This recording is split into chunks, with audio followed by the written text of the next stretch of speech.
Hello and good morning, everyone. Welcome back to this final session of this faculty development program on electrochemical energy conversion and storage.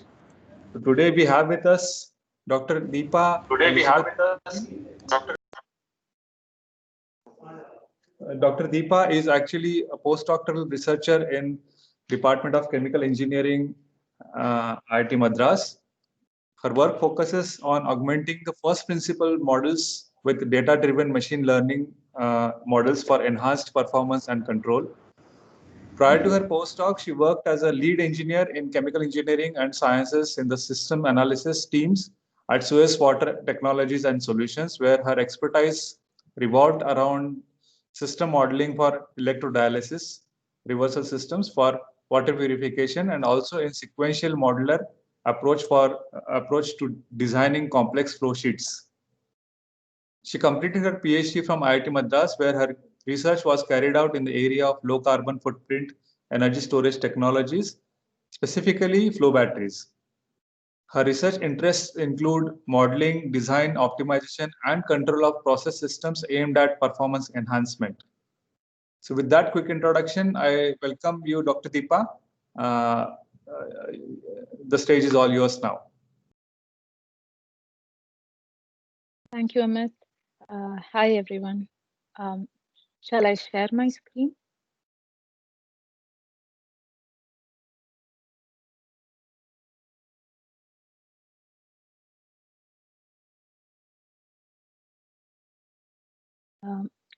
Let me know if my screen is visible. Yes, it's visible. Hello? You can maximize it, and you can also lower this the small window. Yeah, that one. Correct. Okay. So, my name is Deepa. Today, my talk will be on flow batteries. This presentation is aimed at giving a comprehensive introduction to this technology. This is not aimed at presenting my research results or anything. My aim is to get you interested enough in this field to explore this on your own. Okay. Now, I know all of you are saturated with electrochemistry by the end of these 5 days, but bear with me as I give a basic info. So to begin with, an electrochemical cell is a device which converts chemical energy to electrical energy or vice versa. It makes use of a redox reaction. In a redox reaction, we know one component undergoes reduction while the other undergoes oxidation. But in an electrochemical reaction, both these half reactions, both these reduction and oxidation, happens at two different locations. This creates a charge separation and a potential development. This is the basic idea behind an electrochemical cell. It can be either galvanic or electrolytic. A galvanic cell is where chemical energy is converted to electrical energy. And an electrolytic cell is where you apply external potential and you carry out a reaction. You force a reaction to happen. So electrical energy is converted to chemical energy. So with this background, we evaluate two of the most common electrochemical energy systems, which are secondary batteries and fuel cells. Hello. Hello.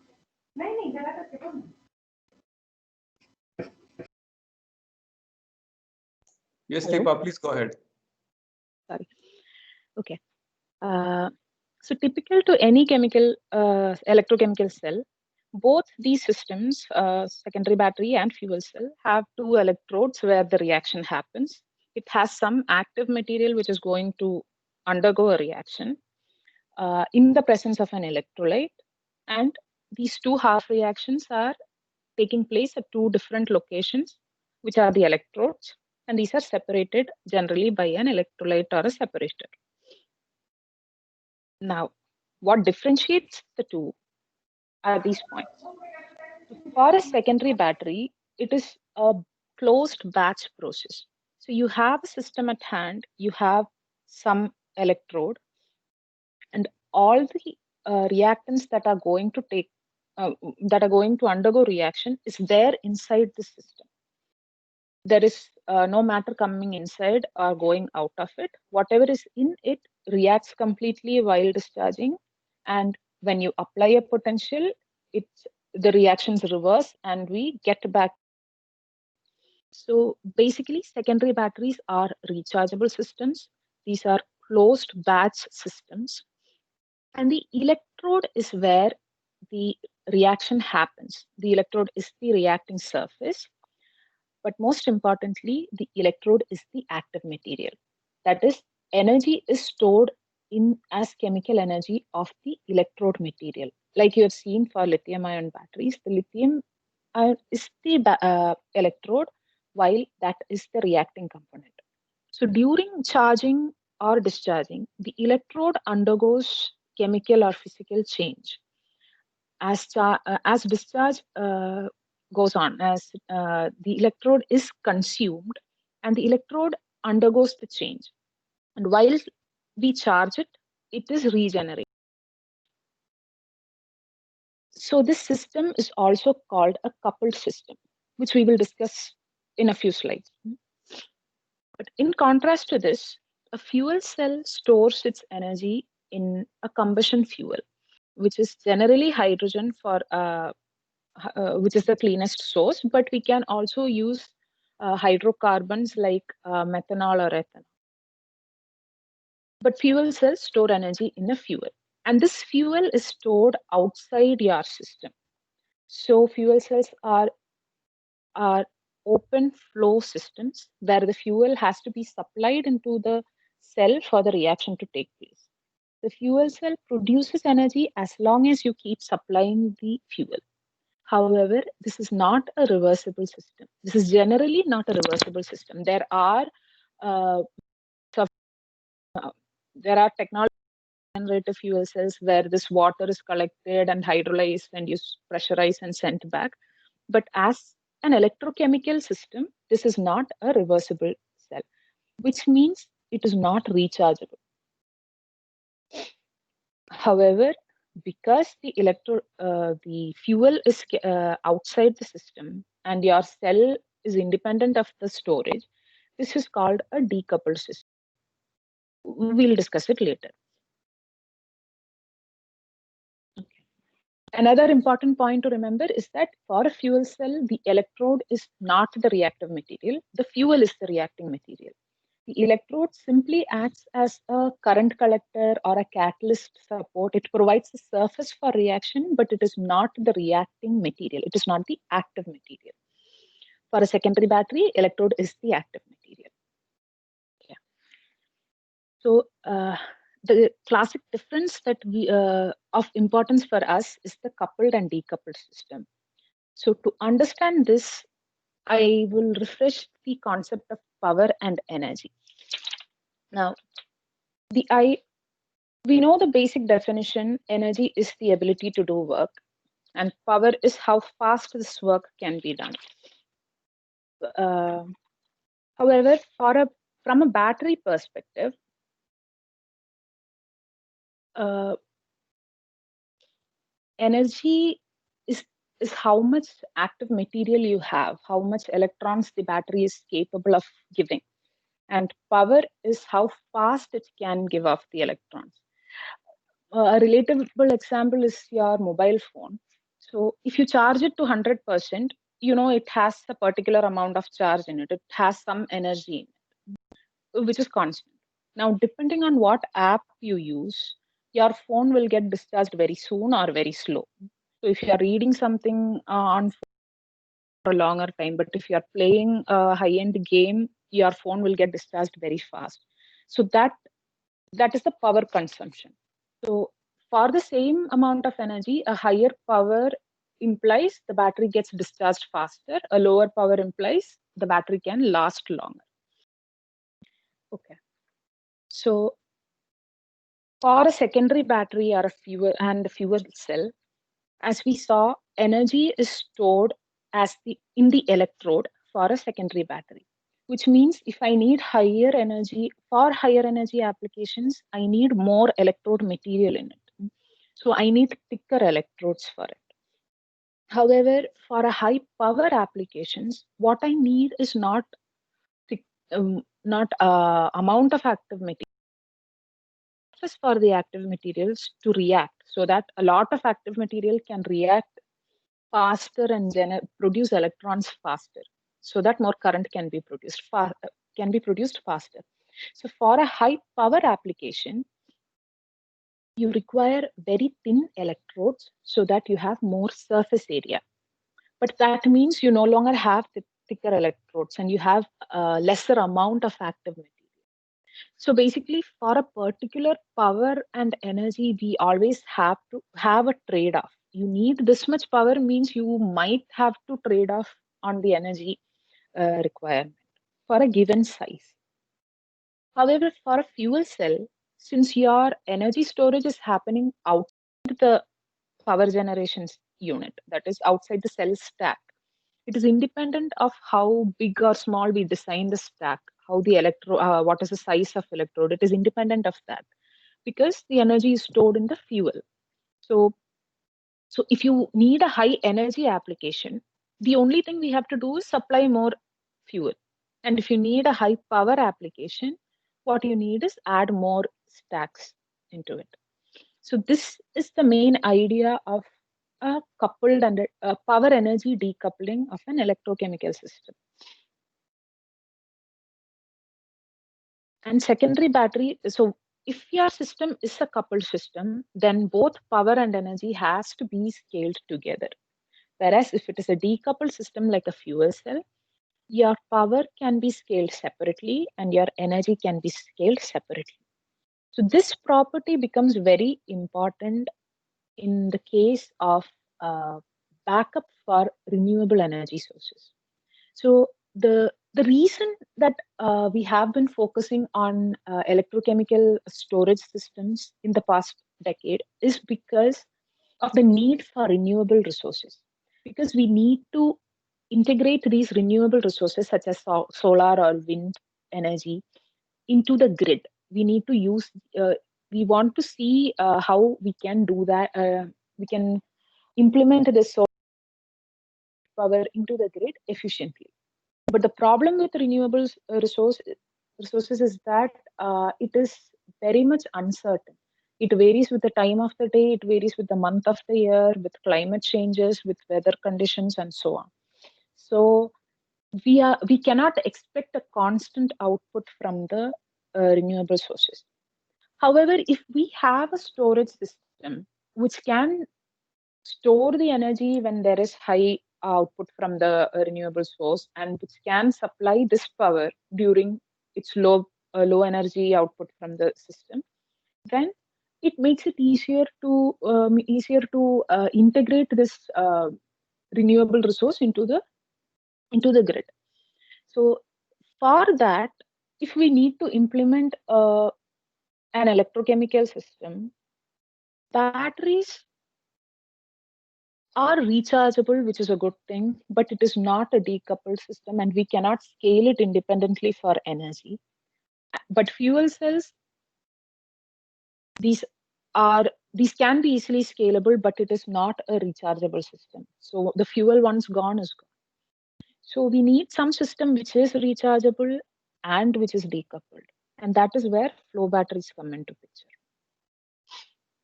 So before going into that, this power energy decoupling, a simple example, the impact of fuel, this decoupling can be seen through this experiment where Sandy Thomas, they created a vehicle a test vehicle, which is of a particular weight and a particular power requirement to run. Now, the idea is to keep increasing the range of the vehicle. So, as far as a vehicle is concerned, the range is determined by the energy content, and the axis determines the power requirement. So, for our normal IC engine vehicles, how much fuel is there determines how long the vehicle can run, and what kind of engine is there determines the acceleration of the system. So the engine is the power generation unit, and the petrol tank is your energy storage unit. Likewise, for a fuel cell, you have the stack, which is a power generation unit, and you have a storage, which is the energy storage unit. But for a battery, both these are the same thing. Now, in order to increase the range of this test vehicle, if we are using lithium-ion battery, if you can see, just to increase from 300 miles to 300 miles, the weight of the vehicle has to be increased almost twice, which means the battery weight that is being added is almost twice the initial. However, for a fuel cell, if you can see, the only change we have to make is add additional fuel storage. And the fuel that we are using is hydrogen, which has enormous energy density, which is lithium-ion batteries cannot compare with the amount of energy that fuel cell, which hydrogen can provide. So very small amount of fuel is required to produce this amount of range. However, a fuel cell cannot provide the kind of acceleration that is required for a vehicle to move. So that is why generally, instead of a purely battery dependent electric vehicle or a purely fuel cell based electric vehicle, we use a combination of the two. You have a ignition battery part which takes care of the power requirement or acceleration, and a fuel cell part which takes care of the range extension for a battery vehicle. So, but if you picture a flow battery in this dilemma, we'll see what are the limitations and why flow battery has not come into this picture, although it shows the best of both worlds. Now, a flow battery, like a fuel cell, it stores energy in its electrolytes. So basically, two aqueous electrolytes are present which reacts, but the reaction happens in a power generation unit, which is a stack.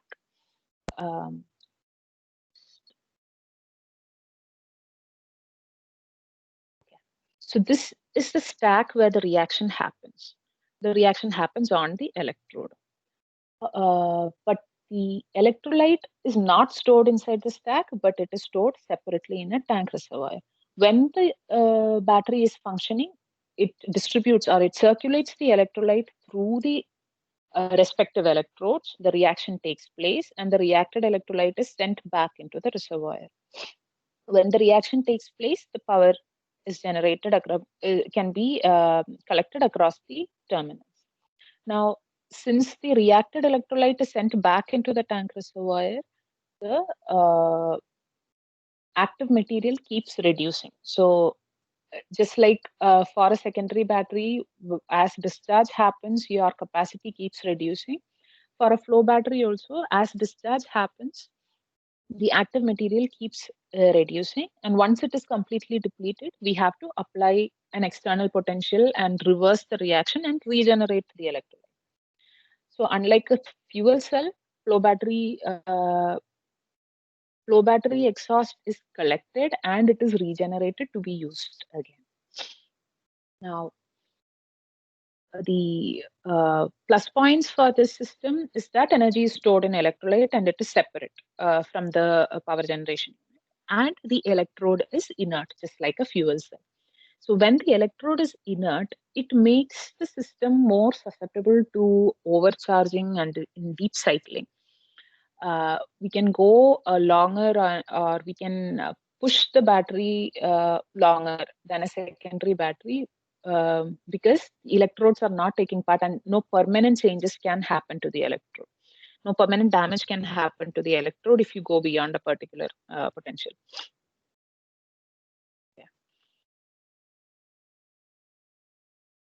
But why has this not been commercialized yet? So what are the main limitation of a flow battery is that it has very low energy density. Now, a low energy density implies, say, if a if you are using a lithium-ion battery to charge your phone, and the size of the battery can be held in your hand. If you are going to use a flow battery for the same application, you might require a 1 liter tank. So the energy storage required for the battery is very large because the energy density is very low. Another important problem or a challenge that is faced is the crossover. Now, crossover simply means the movement of active material across the membrane. Now, this is a common problem faced in most electrochemical cells, but because this is an aqueous-based electrolyte, and because water can flow through the membrane, there is a lot of osmotic pressure which causes a lot more crossover in flow batteries compared to other electrochemical systems. Now, the membrane is supposed to block the positive and negative electrolytes from mixing. And the crossover means that the capacity of the battery reduces without producing the electricity.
Hello. Hello. Hello. Hey, sorry. Hello. Hello, बोलो sir. Audible. Okay. I'll continue. I hope I was online while I discussed the low energy density. We'll discuss the crossover capacity loss. So basically, Deepa, yeah. this is Amit. Can you minimize that window? Yeah, The sure. bottom right? Yeah. Yeah. Thanks a lot. Go ahead. Okay. So the crossover is the movement of positive or negative electrolyte across the membrane to the other side, and that would damage the electrolyte, and that would cause a capacity loss. So then for the next cycle, you will not have the initial amount of active material. Another major drawback for a fuel cell flow battery is the cost associated with it. There are a lot of auxiliary systems and balance of plant, just like a fuel cell. For a flow battery, you need pumps and sensors and controllers for keeping the system working efficiently. There are also problems of stability of electrolyte, thermal stability or chemical stability of the membrane, because these are corrosive electrolytes. Mostly these are dissolved in sulfuric acid or some high concentration acids. So all your subsystems should be materials, and there are a lot such problems associated with flow batteries. And also it is a very less explored techno. It is a very new idea which has a lot of problems. So basically you have an interesting system with a lot of problems, so a lot of research possibilities. The one area where flow batteries have found its application is for backup of renewable sources. It's mostly Hello. implemented. Hello? Hello? Hello? Yes, Professor Sudha, you have any doubts?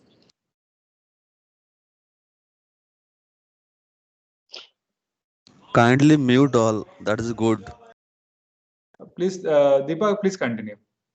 Okay. Okay. So the one area where flow batteries have found its place is for backup of renewable resources, and that is mainly because of its decoupling property, where it can energy can be independently scaled. This is used for load leveling and voltage sag compensation, emergency power supply, and so on.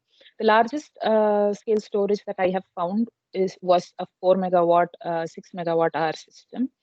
And most of the electric industry companies such as Sumitomo and Mitsubishi are all patenting this technology, and it is very much researched within India also, such from automotive companies like Mahindra, TVS, and so on. Okay.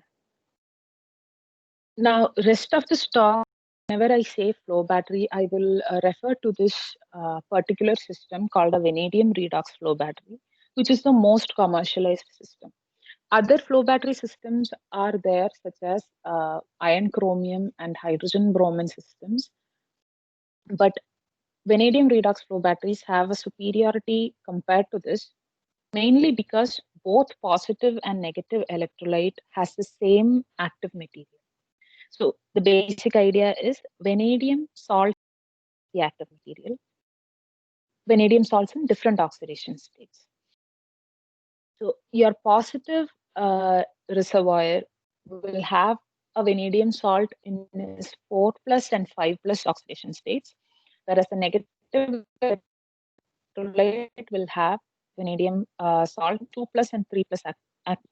And this is kind of interesting because all these electrolytes have different colors, and if you are actually running the battery, it is kind of a cool experiment to run. You keep seeing the color change for the electrolyte as the charging and discharging happens. So this is the basic electrochemistry that happens.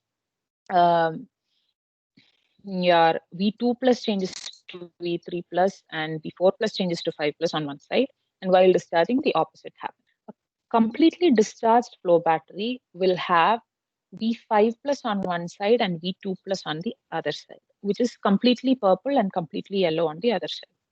Now, when you're during discharge or during charging, you send these electrolytes through the system where the reaction happens. Current is collected, and you send it back into the system. So once it is completely charged, the system will be fully green and fully blue. That is, it will be V3 and V4 on each side. A basic cell assembly is very much similar to a fuel cell.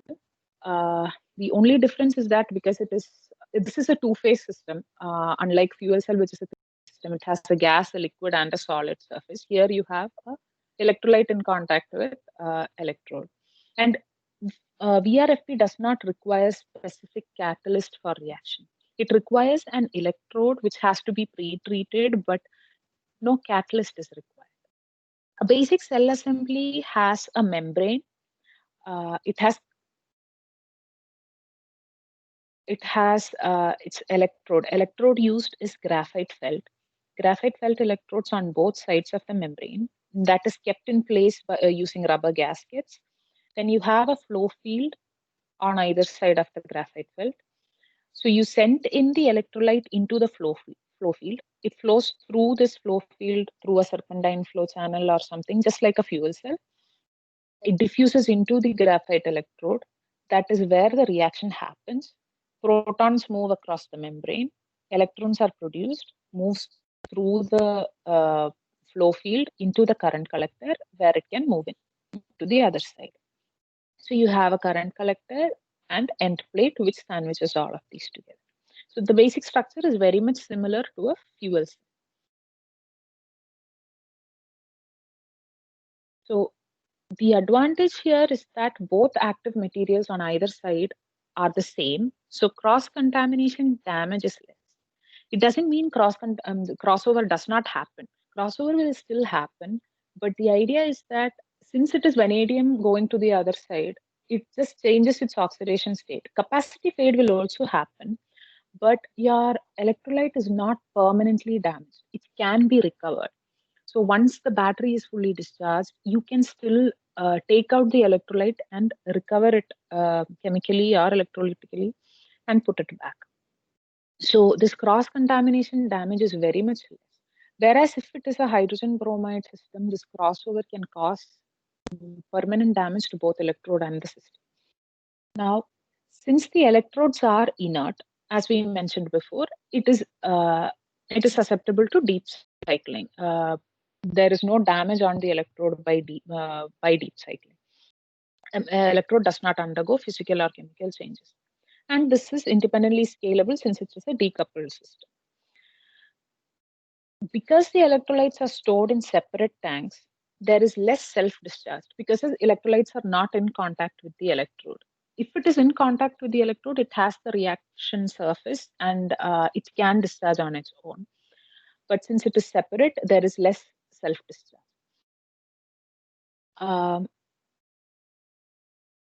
Okay. Now, for a flow battery, compared with other flow batteries, VRFB has a higher potential of around 1.3 volt per cell. Other batteries are less than 1 volt. A fuel cell also has around 1.2. Now, just like a secondary battery, these are quick response, high efficiency batteries.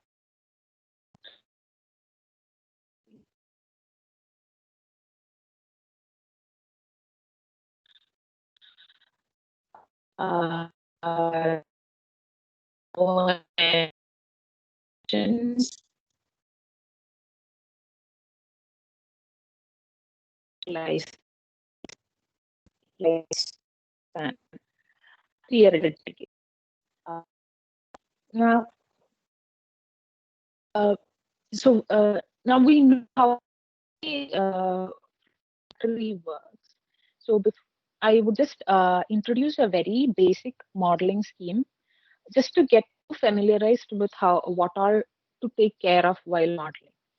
So as you've seen in battery modeling in the previous two sessions, you know the complexity of, but there are ways of making it simple. Now, so you are engineering system. You have a lot of electrical balances to take care of. You have potential losses to take care of. There is kinetics happening on the surface of the electrode. There is ohmic loss happening across the membranes, across the external circuits. There is mass transfer across the membrane through the diffusion, through the porous electrode, adsorption and reaction on the electrode surface. There is dispersion, and migration.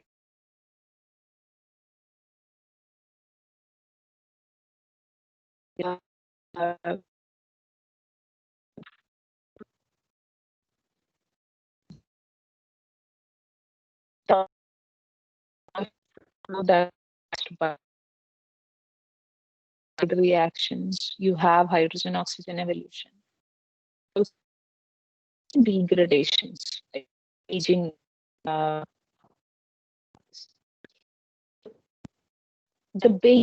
most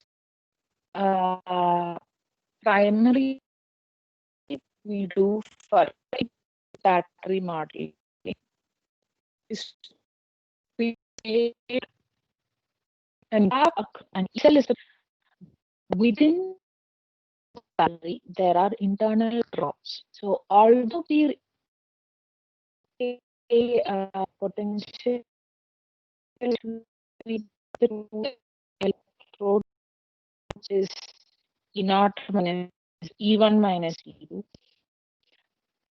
the actual potential that we get out of the system will be much of these internal losses for activation, for transfer, for the basic assumption here is uniform concentration. So there is no difference in the bulk concentration in the electrodes.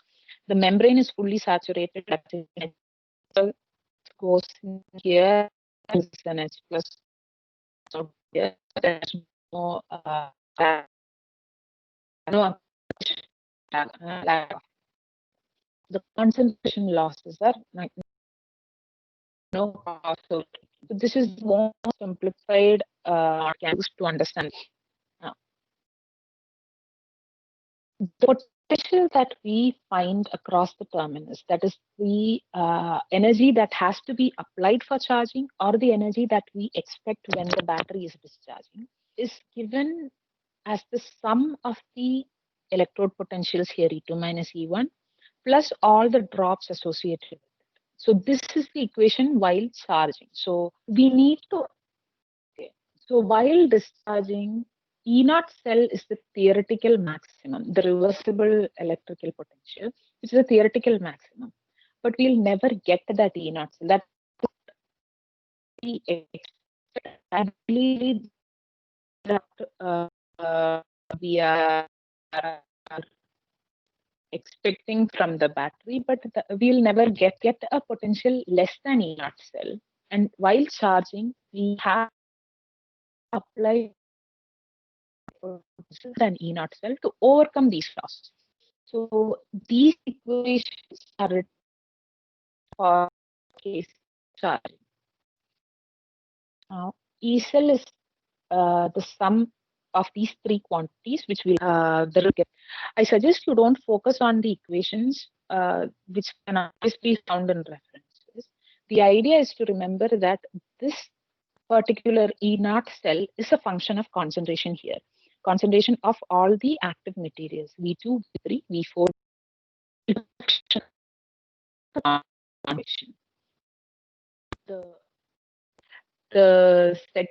I'm sorry about the presentation. The second loss or activation over potential is the energy required to start the reaction. So here also forget the exact equation that is being used. This is the Butler equation, is the case talk. But remember that it is a function of current and it is a function of concentration in both these cases. So current is something that we are fixing. It is a user input. Concentration is changes with discharge. So the last loss is your loss, which is typically the resistance to movement of charge. And movement of charge is through electrons in the external circuit, in the current collectors and the electrode, and the ion across the membrane. Here also is a function of current. Current density here, J applied.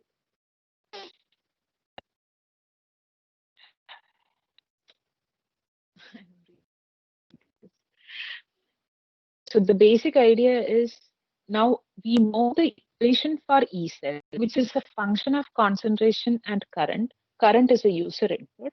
Now we need to find the concentrations. How would the concentrations vary with the operation of the cell? So here we lay out the mass balances. So basic mass for basic mass balance, what we had initially assumed that complete mixing in the reservoirs and there is no reaction taking place in the reservoir. Reaction only takes place in the electrode. So in the in the reservoir, you only have plus generation minus consumption equal to 0. So here there is no generation, no consumption. You have something coming in and something going out. So I'm not going to put the equations here. I'll just make you understand. I'll try to make you understand this picture really. So when we try the mass balance in the reservoir, the negative reservoir will have V2, V3, H2O positive, H2O, sorry, H2 plus positive and H2O, H2 plus negative and the H2O negative. There is proton, V2 and V3 in the reservoir. Similarly, there is proton, water, V4 and V5 in the positive reservoirs below whatever is coming in. So that is the basic equation that we will be formulating. However, for the electrode, we have to be a bit more careful because there is something coming in, something going out, and there is reaction happening. So we have to consider each separate. So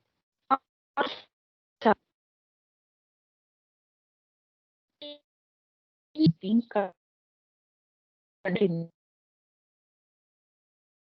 the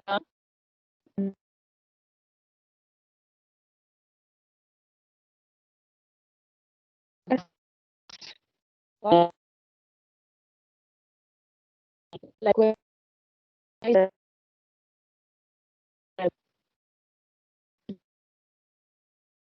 being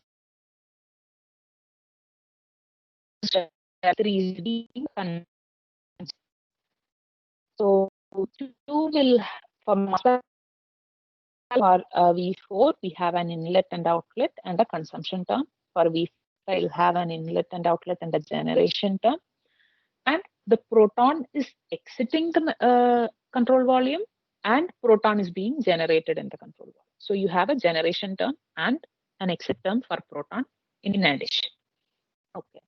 So now by writing down these equations, we have a set of ordinary differential equations which will tell you or on solving which you will get the concentrations as a function of time or as time progresses or as the discharge process or the charging process happens, as the operation continues, how will the concentration of each of these components vary in each of these components of the flow battery, that is the reservoir and the electrode. And once we get concentration of concentration of each component in the electrodes, we can just substitute it back in the initial E cell equation because now we know the concentrations and we'll get the potential profile for the system. That is, with time, how is the potential varying as the charging is happening at a constant current. So this is a very simplified model that is generated, that is developed for the system. However, there are a lot more additions that has to be made. We did not take into consideration the temperature dependence, the capacity fades, how the crossover is going to affect, how the side reactions are going to affect, and so on. So the possibilities of modeling is numerous. There are, and this is just a lumped parameter model. There are a lot of ways to carry out CFD model. Exactly what best flow field is required, what are the pressure drops in it, and so on. There are a lot of complex concepts to consider before modeling the system, but it is ultimately the requirement that is needed. So if my aim is for something where I need fast computation, like for a control application, a lumped parameter model, if it gives a good estimation, then it should suffice. So I wouldn't have to go through a rigorous modeling for that particular application. So modeling is basically is based on our requirement. So this is just an introduction to a very simple lumped parameter model. Now here onwards, this is kind of my PhD blooper. All the things that I have done wrong and I have learned from. So this was my my system setup to carry out these reactions. So this particular thing is the battery, is the flow battery that we had assembled in our lab. This is just a dummy cell, which I'll explain later. These are the two reservoirs. We have the respective electrolytes in it. We are using this for a high temperature or temperature dependent study. So we are kind of heating it as we require. These are the pumps that are being used to circulate the electrolytes from the reservoir tanks into the working cell.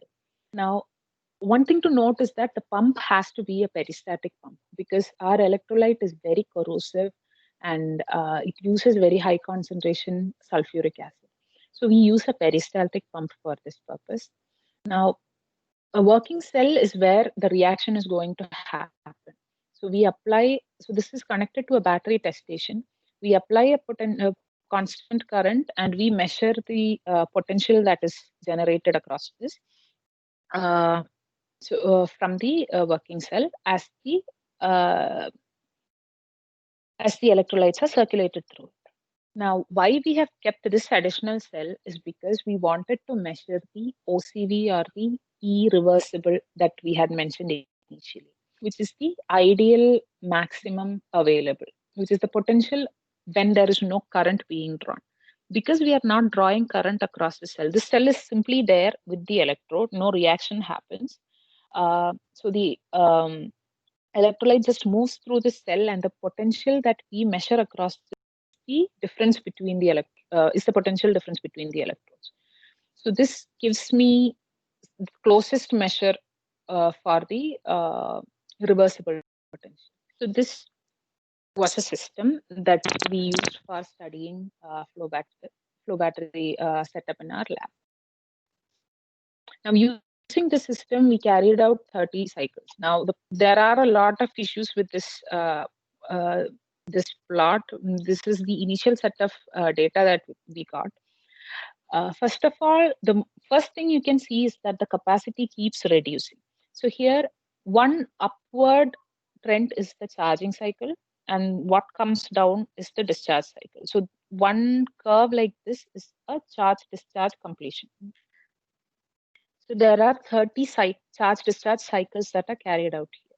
And within just 30 cycles, the capacity had reduced so much, and it discharged very fast. The battery no longer operated properly. We'll see what all issues were there for because of this. But using this data for the first cycle and the lumped parameter that we used previously with sufficient modifications, this is the model fit that we got. Now, in this model fit itself, you can see the discharge capacity is lesser than the actual discharge capacity is lesser than what is predicted, because we did not take into account the capacity fades happening. But the crucial thing to notice is that this is just the first cycle of the battery charge and discharge. And in the first cycle itself, I got this much capacity fade, which is not a good thing. And these are my tragedies. So this is what the battery generally, this was what the battery looked like. We kind of assembled it from spare fuel cell parts and so on. Things to remember here were that we could not use the fuel cell connectors here because the electrolyte is corrosive, and we basically corroded off the connectors which we used. We needed something based on PVC, plastic and so on. So that was one important thing.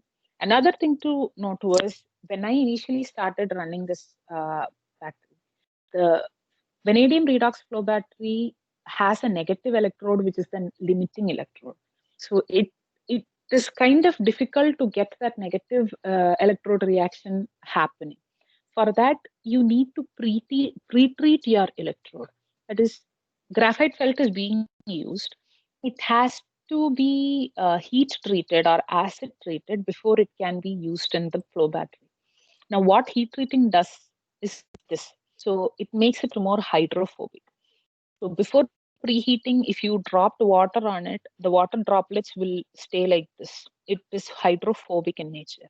But after pre-treating, it improves the wettability of the electrode. So that was one thing I learned the hard way. And we need to pre-treat the electrode before using it, because the negative electrode is is a slow reaction. It requires more activation. But we are still not using any catalyst for this. Now, this is what a typical flow field, serpentine flow field looks like. This is not a standard or a compulsory design. This is just something very conventional and common that we can get it easily done. So this is the one I had used. Another important thing is that while assembling this, if there is contact resistance in this, that is, if it is not properly tightly bound, then the reactions does not happen that well.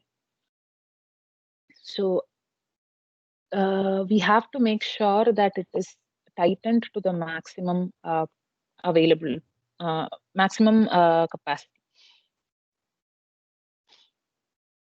Now, the interesting things to note is that initially when we start, so the V4 solution is blue in color. This is the color of the solution that we start with. So when we are trying to run this experiment, we don't exactly have all 4 solutions separately. We always start with a V4 solution and we create the other 3 solutions. So we take V4 on both sides. You apply a potential that is negative on one side and positive on the other side. So one side V4 goes to V5 and the other side V4 goes to V3. So now at the end of that, you have V5 and V3. Now we replace the V5 and we put back V4. Same thing we do. The V4 will go to V5 and V3 will go to V2. So ultimately we have V2, V3, V4 and V5. And for each reaction, this amazing color change happens if we are running it for very low concentrations. But if we run for the actual concentrations that are reported in papers, you won't see, I mean, it's difficult to spot this color change because it will be very concentrated. This is for a 0.5 molar solution, which is very dilute with respect to the vanadium salt, but it is concentrated with respect to sulfuric acid. Now, here what you see is the impact of crossover. So while we are running this battery, when there is passover of electrolyte from one side to the other, the capacity of one side keeps reducing. The volume of one side keeps reducing and the other side keeps increasing. Now here, because we are using Nafion membrane, water will definitely flow through to the other side. So as long as there is this electroosmotic drive for water, water will always flow from one side to the other along with the proton. The proton will carry the water along, and so that will cause this this volume of the electrolytes to change drastically. That will also cause the concentrations also to change drastically. So this is by the end of 30 cycles, this was the condition that we observed. Now, all these problems are because I was using low quality materials. This was kind of the first time, initial runs to understand the system, how it works, and so on. So we have been using the spare parts we had from fuel cell experiments and so on. So the moment I started using a high quality graphite felt and new membrane for the cell, this capacity fade was very much reduced. Also, there is this issue that we are using very low concentration vanadium salts in the initial studies, but in actual practicality, we require much higher concentrations for this. So when you are using very low concentrations, it is very much diluted and there is a lot more water in it, which can move to the other side. So this volume change is very much evident when you're running at low concentrations. Now here what you see is what happens when you charge the battery at potentials beyond the cutoff. So generally, for any battery, we mention or the manufacturers mention a cutoff potential where you should not charge it beyond that. Now, this is what happened when I charged this graphite felt at 2 volt or something. And the carbon corrosion potential was much lower than that. And it ended up corroding my entire graphite flow channel. If you can see, this is what it was supposed to look like. And this is what I got after my 30 cycles. So my point is, before doing research, do very good literature survey and talk to people before trying out crazy things. But it is still a very interesting experiment to run. It is fun to watch the colors change. It is very much confusing to see a lot of things happening which we cannot explain, which we finally do once we properly read, and so on. It is a cool experiment to run. Yeah. Now you have an idea of what a flow battery is, how it looks like in a laboratory setup, and how the modeling is done. But how to get it in the open, how to get it commercialized. So the research focus is to improve its performance. And the main areas to focus on for this research are the electrolytes, membranes, electrodes, and the design. Because the biggest drawback vanadium flow battery has is it's very low energy.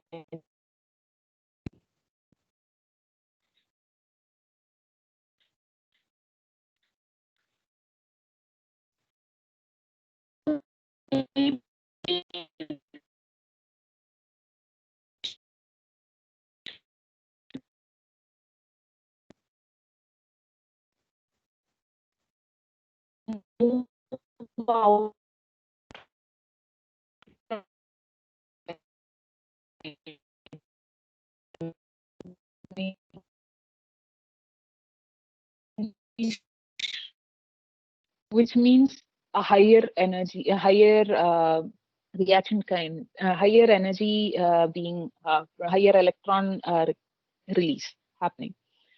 Other things to look for is maybe we can do something to increase the solubility. The reason this flow battery electrolytes have very low energy density is because we cannot dissolve it beyond a solubility limit. There is because it is aqueous solutions, there is only a limited amount that water can hold. But if some way we can increase the solubility, we try additives for stability, try additives to prevent crossover effects or side reactions. Those are some research directions to follow. The solubility is limited to 1.5 to 2 molar. But if we use certain supporting electrolytes like H2SO4 mixed with HCl, there are research which has reported energy densities rising to 40 watt hour per liter, whereas typical flow batteries have around 25. Another area of thought process is to look for non-aqueous electrolytes such as anthraquinone-based or polymer-based electrolytes. So even if the energy density, we might not be able to play much for the energy density, maybe we can prevent the crossover effects, because polymer-based electrolytes will be larger in size, which can be easily on membrane. Or maybe we should go for a different membrane altogether. So it is not like we need all of this to happen at once. It is like if we can take care of one thing, maybe the other problem is fine. So it is finding an optimization between all these factors. Now, similarly, a lot of research has been gone into improving the membrane properties, the stability, thermal and chemical stability of the membrane, ionic conductivity. Main issue is to stop the crossover of vanadium, which causes capacity fade, of water, which causes this dilution that I have shown before. So these are some of the approaches in literature by using blended membranes, composite membranes, and so on, to improve the membrane life or membrane performance and so on. As mentioned, VRFB does not require catalyst for electrodes, but its negative reaction is kind of rate dependent, and it is very much dependent on the quality of the electrode. An electrode has to be highly conductive, it has to be corrosion resistant, and it should provide sufficient reaction sites. The different forms of carbon electrodes have been investigated, and graphite felt was chosen for its stability and its reversibility. Simply pre-treating by acid or heat, generally heat is sufficient, makes it pretty good to be used for a flow battery application. Another other modifications are these, which are all explored in literature. But other ways of thinking, like changing the design, right now flow battery is kind of derived from fuel cell. Its structure is all similar to fuel cell. But what if we can try going for a newer design, like a tubular form, or some way we can avoid the use of bipolar plates? So exploring directions like that is very much important. Might be able to even make the battery very much lighter and might cost the cost reduction also. Something that we had looked into is the single pass operation, which we'll mention in the next. Now, these research focus areas are kind of related, kind of intertwined. Operational variations, modeling, optimization, control all happens kind of hand in hand. So some of the questions that we had pondered in our lab was using flow batteries for thermal energy capture. Through modeling and experimentation, we found that at higher temperatures, we need to apply a lower potential for charging than normally required. So if some way we can heat the electrolyte before sending it into operation.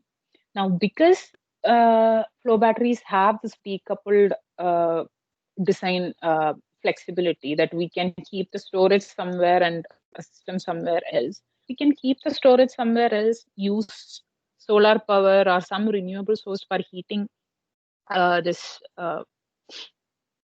electrolyte and send it into the fuel cell at a higher temperature, so that we can charge it for a lower potential. Was something we had. This was something we had explored. Another idea was a single pass operation. So as you saw initially, when we are sending the electrolyte into the stack and reaction is happening, and once the reacted electrolyte is sent back into the reservoir, it mixes, it reduces the concentration, which means it reduces the potential that is being generated. So we generally have a falling curve for our potential during discharge. But what if we can separate it out? Like we don't use the we don't send back the electrolyte into the same reservoir and mix it. Instead, we separate it somehow. So in that case, we'll have a constant concentration coming in. Our inlet concentration is not changing. We have a constant concentration coming in, which means we'll have a constant potential going out. There are issues with this, that if we have to use two separate tanks for the volume becomes very high. But if in cases where we are not restricted by volume constraints, maybe this is some way we can look into a design modification that we can look into. Other optimization options to consider is fast scaling up of the system, whether we should increase the area or the how well what are the factors to be considered while scaling up, whether it is easier to simply connect it in series or whether we should actually make the system bigger, an optimal network configuration, and so on. Another interesting question that we had pondered over was to identify what applications are best fit for each battery system. So till now we saw basically power and energy as the two important specifications, battery specifications for the system. Now, there are a lot of other system properties which affect the choice of technology. Like as we discussed before, potential. We chose VRFP because it has a higher potential, which means lesser number of cells are only required. Likewise, potential, capacity, cost, and size are some quantifiable properties which we can use to choose a particular system for a particular application. But there are other properties such as lifespan, safety, ease of use, and so on, which are not very easy to quantify, but still play a part in what system we choose for. What I'm trying to say is a battery that we use for running a vehicle is not a battery that we use in a hearing aid, in a medical application, maybe a pacemaker or something. There are safety aspects to take care of. No matter how costly or how small you can make, our priority in medical application will still be safety. Likewise, a battery which is used for storing large scale backup, like the flow battery we have been talking about, that is backup for a renewable resource, that will not be used for running a battery vehicle. You can run a small, because for running a battery vehicle, it is restricted by the size and weight of the system. So for different applications, there are different factors which has to be taken care of. It is not simply the specific power and specific energy alone that is playing this part in the choice of technology. So one of the work was into identifying what are the battery specifications that allow a particular battery to be applied for a particular operation. Now, what this does is it helps us to identify where redox flow battery is lacking, or where our research has to be focused in order to make this redox flow battery competent with lithium ion and fuel cell batteries. Right now, the only niche area that it has found is the power backup for renewable resources, where redox flow batteries shines perfectly fine. So with this, I conclude. I hope you guys are sparked a little to investigate or explore in this area of research. I'll take any questions now. Thank you. I hope I'm online. Thank you, Deepa. It was really nice. In fact, it was a good blend of having understood like fuel cells and then batteries and how we can club these two together. And I think that way flow batteries can come up really well. Thank you for that information.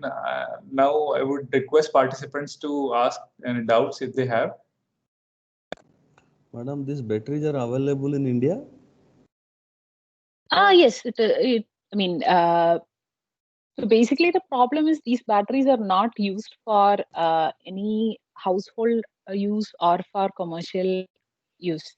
It is mainly studied in India, but there are areas where backups or what do you call pilot scale battery plants are there in India. What's the efficiency? Any idea? Efficiency, the percentage?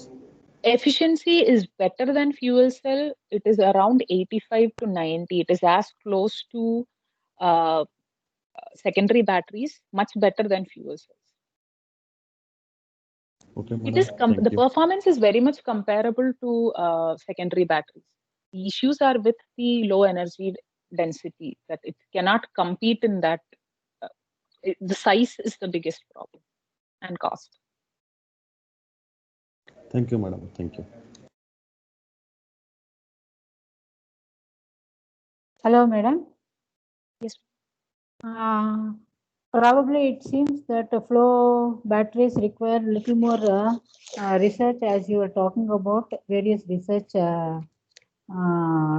areas. But madam, do you think this is competitive with the fuel cell No. in days to come? No. The problem is, if you see certain applications, like fuel cell is not a rechargeable system, whereas this is a rechargeable system. So in Yeah, certain aspects, this has advantages. But the problem is we need to find better electrolytes.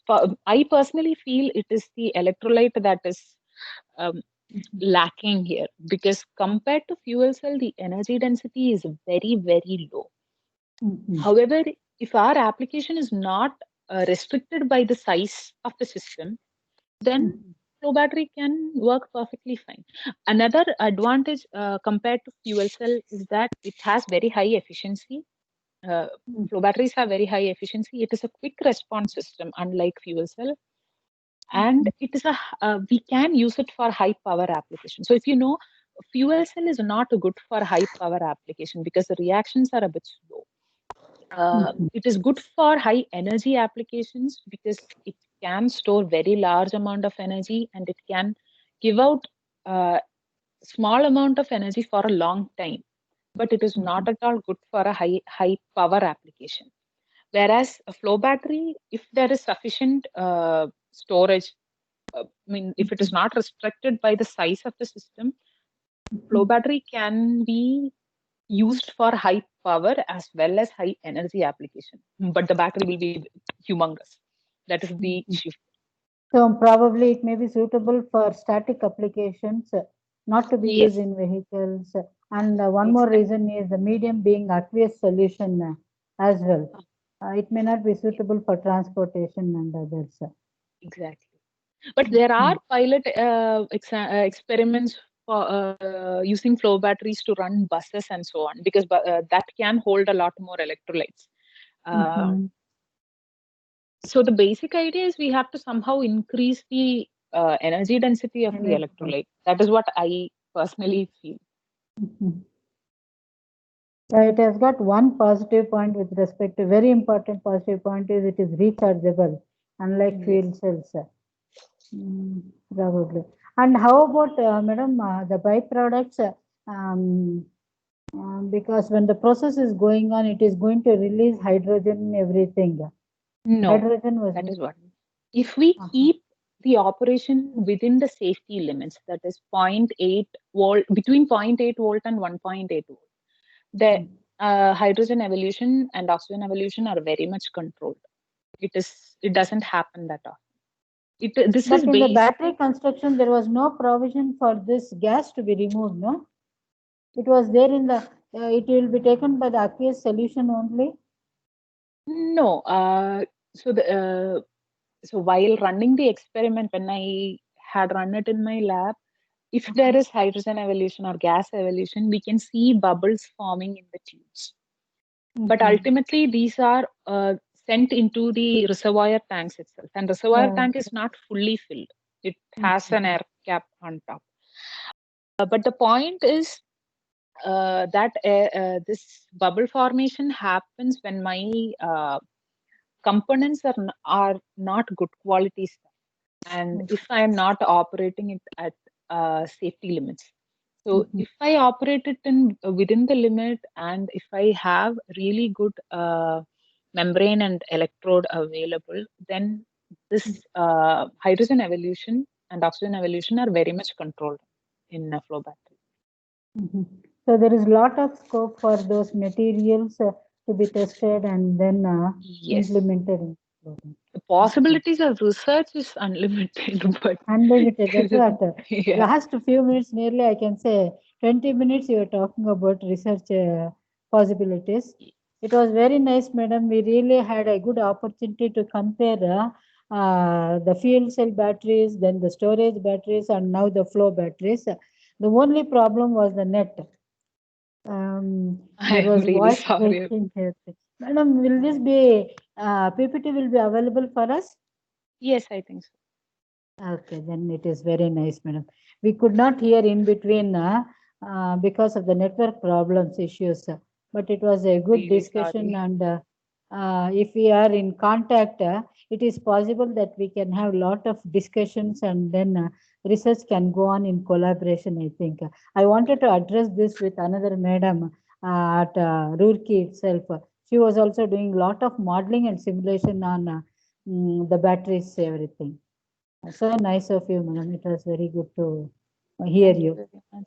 Thank you.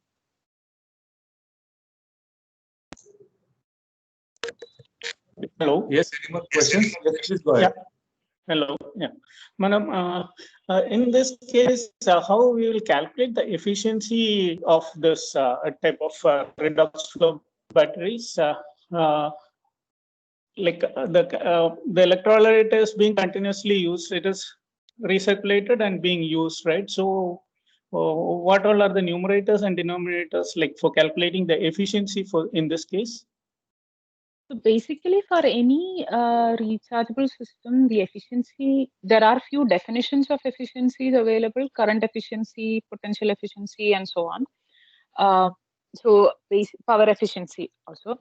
So what we do is, what is the power input by what is the power we get. So it is basically, we compare charging with discharge.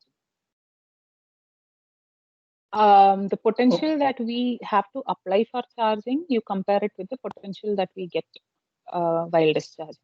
So we discharge by we charge is your potential efficiency. Likewise, we see the current that is sent in, the charge that is sent in while charging against the charge that we get while discharging. That will give the Coulombic efficiency, and multiplying that will give the power efficiency.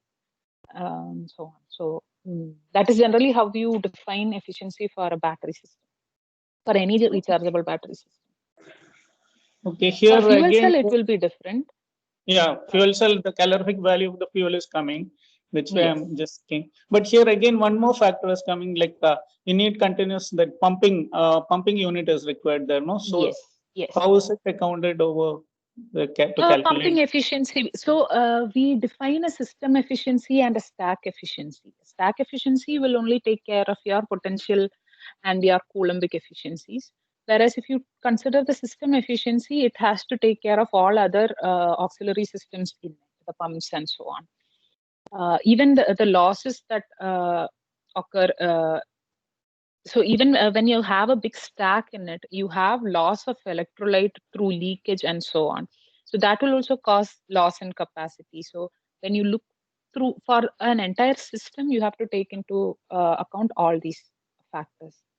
Generally, if for a system, pumping efficiency will be given by the manufacturer of the pump. So we generally use it with, that is what we use for modeling in our systems. I don't know Okay. if we have to measure it separately. So just one more doubt, like you mentioned the efficiency is coming around 85-90%. Whether it is system efficiency or stack Cell efficiency? Cell efficiency. Yeah, stack Cell efficiency. Okay, fine. So probably it will come down if we consider this the balance of plant efficiencies. Of course it will. Okay. Thank you so much. Thank you. Madam? Yes. Madam? Yes, sir. In flow battery, how exact quantity of flow is maintained with the help of pump for electrolyte and analyte solution? Yes. So in the pump, you can set what ml per minute we are running. Rotameter, you are attaching a rotameter in that system? So in the pump that I have shown you, it is a peristaltic pump. No, that depending on the tube diameter, before we start, there is what you call, we graduate the pump. We kind of run water through it, and we measure in 1 minute how much ml we got, and that we have to set it in the pump. Okay. So once we set that, then the system takes care of it, I think. We just have to enter what flow rate we want. Flow it rate will for automatically electrolyte and analyte. Okay. Deepa? Yes. Amit, can you show that slide? I think it will be better for audience to understand how it works in terms of peristaltic pump.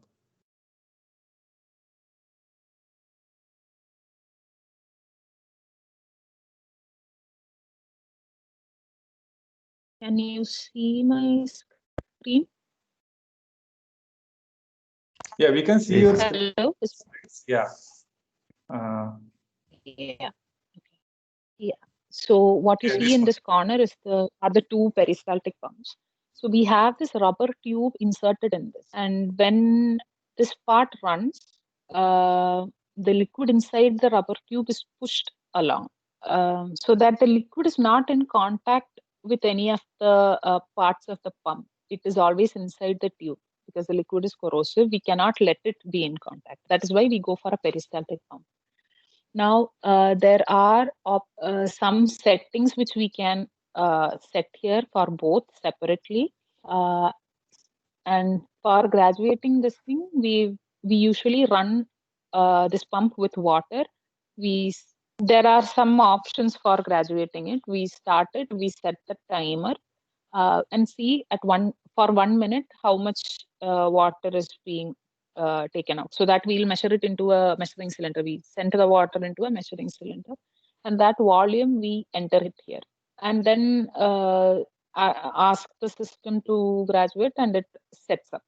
Once that is done, then we just run the battery by setting the flow rate that is required in this. There is this option for me. There are a lot of options in this. Change the speed of rotation and so on, to tighten it and so on.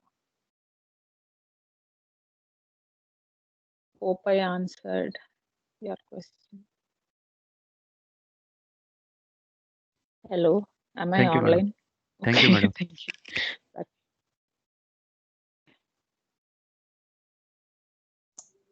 Yes, any more questions?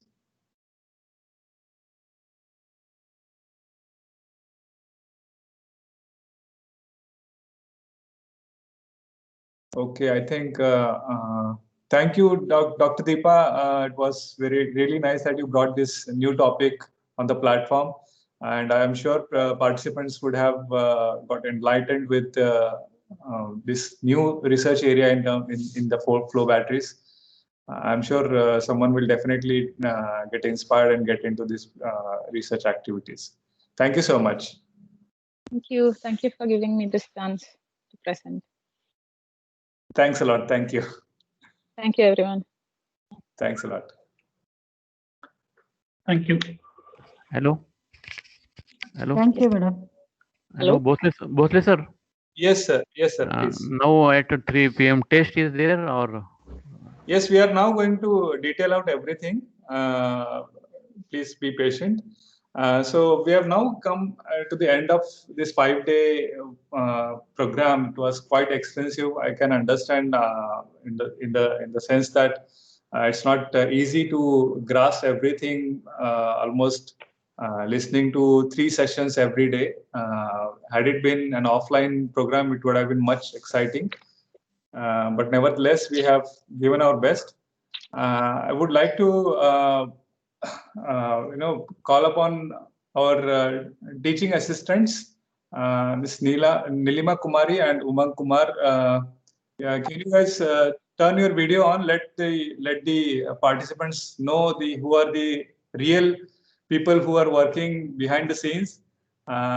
So they are the ones who have been conducting these sessions. They have been recording all these sessions, managing your attendance, typing these questions, setting the questions, everything. They all have been doing all these things. So let's give them a big round of applause from our side as well as participant side. Let me turn my video on as well. Thank you, Nilima and Umang. Thanks a lot. Thank you so much, sir. Thank you. You guys have anything to say? Thank you. Thank you for Thank the you, ma'am. organizers. Thank you so much. Thank you, ma'am. Thank you, sir. Would you like to say anything? Sir, actually, we learned so much things here, so many things we learned. It was a great opportunity for us. We also like to thank you all for your coordination and participation. To all the participants and the organizers, thank you so much for letting us to be a part of this event. Thank you. Thank you so much. Thank you so much. Thank you, sir. Thanks a lot. Yeah. Umang, Yes, sir. can you also turn your video on? Let the participants see you as well.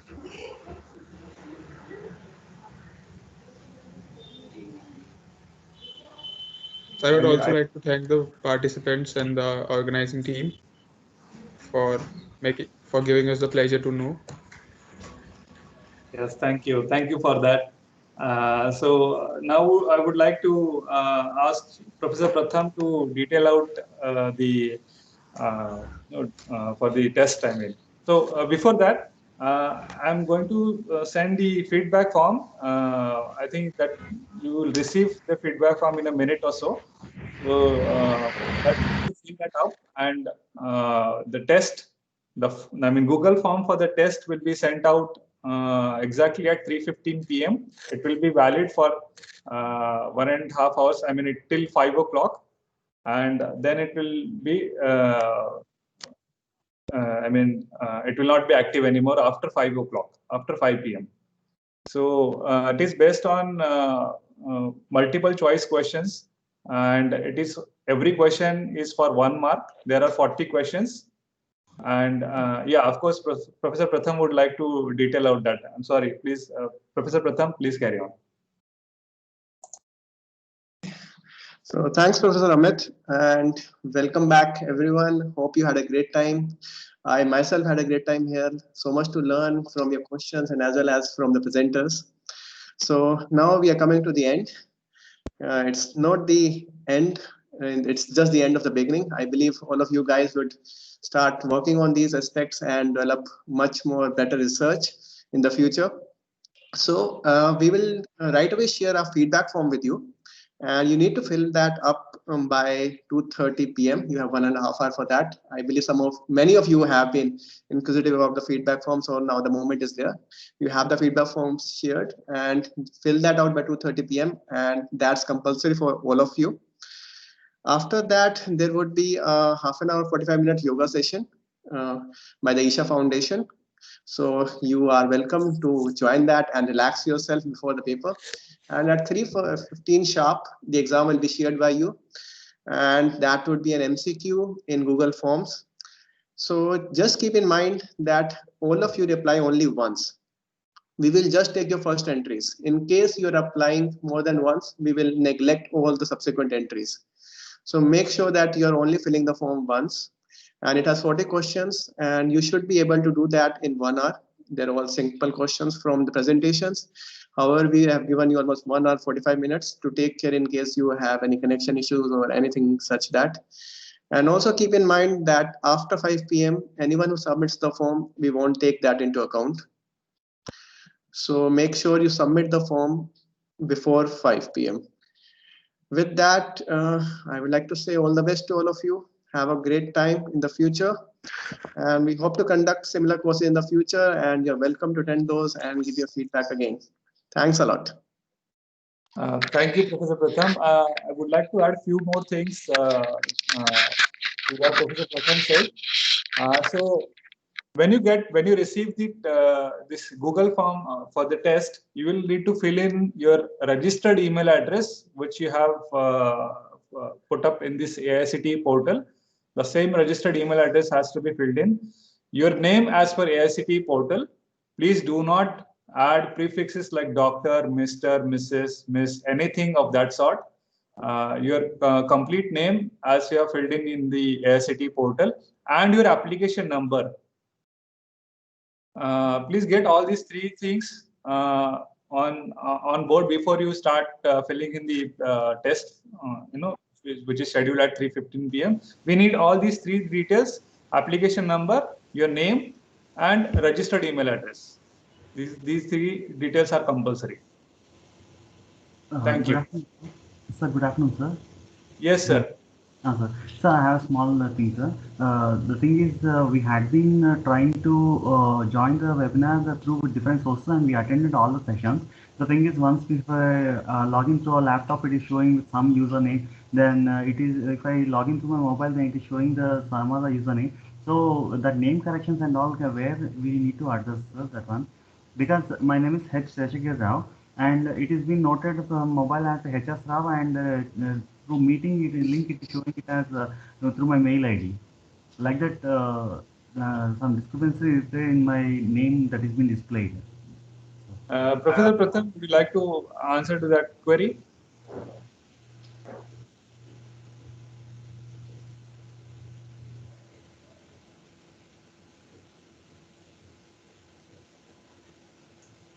Professor Pratham?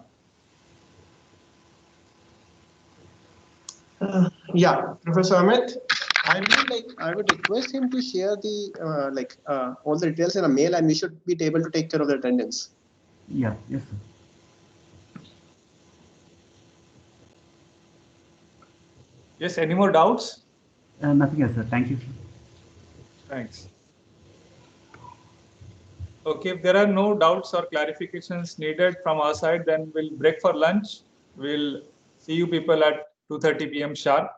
And thank you for joining these sessions. It was very nice experience for all of us. We have definitely learned many things through this workshop as well as from the participants in terms of management. And thank you for everything. Thank you so much. Thank you, sir.